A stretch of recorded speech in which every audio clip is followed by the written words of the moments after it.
야구야구 김영준입니다. 어제 류현진 선수 경기에서 마운트캐슬의 타구가 3루수 트래비스 쇼의 실책이 아니라 안타로 인정된 부분에 대해 아직 토론토의 이의 제기가 공식적으로 들어가지 않은 상황에서 기록원이 먼저 움직였습니다. 어제 기록원이 가장 크게 잘못한 부분은 물론 실책이 되어야 할 타구를 안타로 인정한 부분이지만 설령 내야 안타로 인정하더라도 원히트 원에러가 되어야 한다는 건데요. 이에 기록원은 안타를 원히트 원에러로 수정했고 류현진 선수의 이자책은 1자책으로 줄었습니다.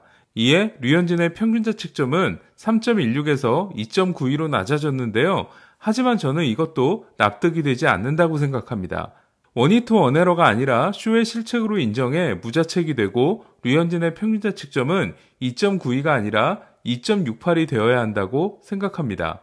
류현진은 작년에도 후반기 첫 경기였던 7월 15일 보스턴전에서 안타로 인정된 타구가 이의 제기를 통해 실책으로 변경되면서 평균 자책점이 1.79에서 1.63으로 낮아진 적이 있는데요. 하지만 저는 그때보다도 이번이 더 명확하게 안타가 아니라고 생각합니다.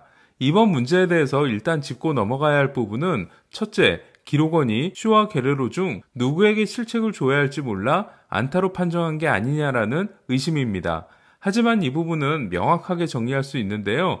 내야수가 원바운드 송구를 던지면 정말 쉬운 원바운드 공이더라도 1루수에게 실책이 부여되는 일은 절대로 없습니다. 그러니까 원바운드 송구가 나오면 무조건 그 송구를 던진 내야수에게 실책이 주어진다고 생각하시면 됩니다.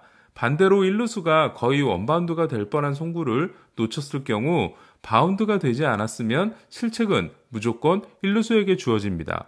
그러니까 이번 플레이에서 게레로에게 실책이 주어지는 건 불가능합니다. 다만 아쉬운 건 다른 1루수, 골드슈미트나 리조 같은 골드글러브급 선수가 아니라 평균적인 1루수만 되더라도 잡을 수 있었던 바운드를 게레로가 잡지 못한 부분인데요.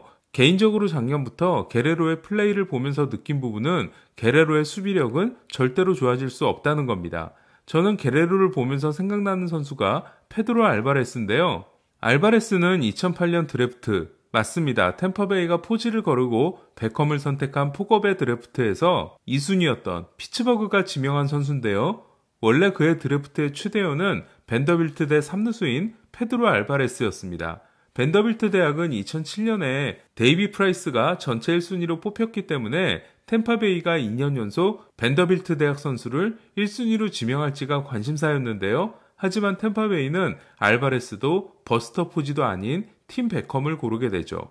어쨌든 알바레스는 피츠버그의 3루수로 데뷔해서 수비에서 대참사를 보여주는데요. 특히 송구가 문제였습니다. 이에 피츠버그는 알바레스를 1루로 돌립니다. 그리고 저도 괜찮아질 줄 알았습니다. 하지만 알바레스는 1루로 가서 최악의 포구 능력을 선보였고 그때 저는 깨달았습니다. 아무리 노력해도 안 되는 게 있다는 걸. 어쨌든 저는 게레로의 수비 감각이라면 1루에서도 좋은 수비를 기대하기는 어렵다는 생각이 듭니다. 저는 어젯밤 김선우 위원과 방송 출연을 함께 했는데요. 제가 게레로 쟤 어떡하냐 라고 했더니 김선우 위원은 게레로도 게레로지만 구리엘이 더 문제야 라고 했습니다. 그만큼 토론토의 수비 구멍은 한두 군데가 아닌데요. 그럼 토론토 수비진의 현 상황을 확인해 보겠습니다. 먼저 DRS, 디펜시브 런세이브에서 토론토는 마이너스 17로 현재 메이저리그 꼴찌에 그치고 있습니다. DRS는 매일 업데이트되는 게 아니기 때문에 어제 경기는 아직 반영되지 않았다고 할 수 있는데요. 반면 다저스는 시카고 화이삭스에 이어 2위에 올라 있습니다. 포지션별로 보면 토론토는 포수가 22위, 1루수는 17위, 2루수는 14위, 유격수는 21위, 3루수는 28위, 좌익수는 21위, 중견수는 24위, 우익수는 13위로 15위 내에 든 포지션이 케반 비지오의 1루와 그나마 테오스카 에르난데스가 주로 보고 있는 우익수입니다. DRS가 비디오 스카우트가 경기 화면을 보면서 판단하는 반면 스태캐스트가 타구 속도와 발사 각도 등을 반영해서 계산하는 OAA라는 지표도 있는데요. 대체로 DRS보다 더 정확한 지표라고 할 수 있는 OAA는 아쉽게도 올 시즌 순위가 아직 업데이트가 되지 않고 있습니다. 하지만 저는 OAA에서도 토론토는 틀림없이 하위권일 거라고 생각합니다. 저는 좋은 팀과 그보다 더 좋은 팀의 차이가 수비라고 생각하는데요. 타격이 좋은 팀을 만드는 건 어렵지 않지만 여기에 수비까지 좋은 팀을 만들려면 많은 돈과 노력이 들어가야 하기 때문입니다. 이에 오클랜드의 머니볼이 가을 야구에서 번번이 실패했던 것도 빌리빈 단장이 비싼 선수를 살 수 없다 보니 선택과 집중을 해야 했고, 이에 수비보다는 공격, 특히 출루 능력에 집중을 했는데, 이게 가을 야구에서는 주루나 수비 같은 미세한 플레이에서의 실수로 드러난 게 아닌가라는 생각이 듭니다. 대표적인 게 데릭 지터의 더 플립 때 제레미 지안비가 걸어서 들어왔던 부분이라고 할 수 있습니다. 반면 템파베이 단장 때부터 수비가 정말 중요하다고 느낀 앤드류 프리드먼 다저스 사장은 정말 오랜 노력 끝에 지금의 다저스를 공격과 마운드뿐 아니라 수비도 최강인 팀으로 만들었습니다.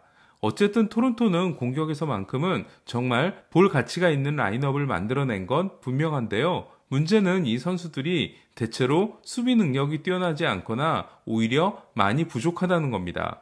이에 저는 토론토가 앞으로 팀의 수비력을 높이는데 신경을 써야 한다고 생각합니다. 그래서 제가 페이롤에 여유가 아주 많은 토론토가 지난 겨울 아레나도를 트레이드로 데려오면 좋을 것 같다는 생각을 했던 겁니다.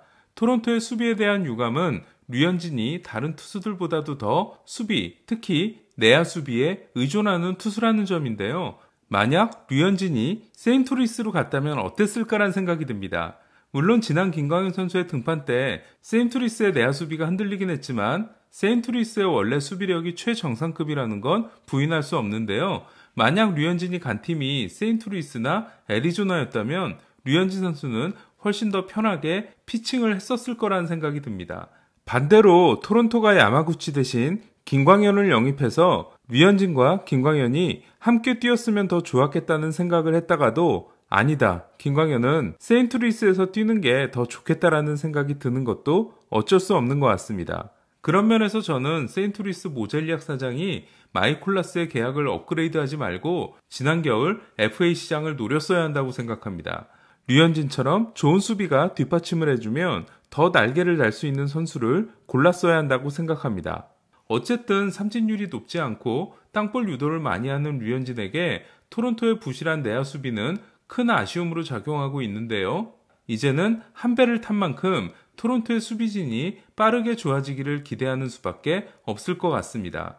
저는 어제 경기에서 구리엘의 플레이로 인해 6회 초 1사 2삼루가 됐을 때 본인이 스스로 해결하려고 하는 류현진 선수의 강한 의지를 느꼈는데요. 부디 토론토의 프런트가 팀의 수비력을 높이는데 소홀하지 않았으면 합니다. 이상 김영준의 야구야구였습니다.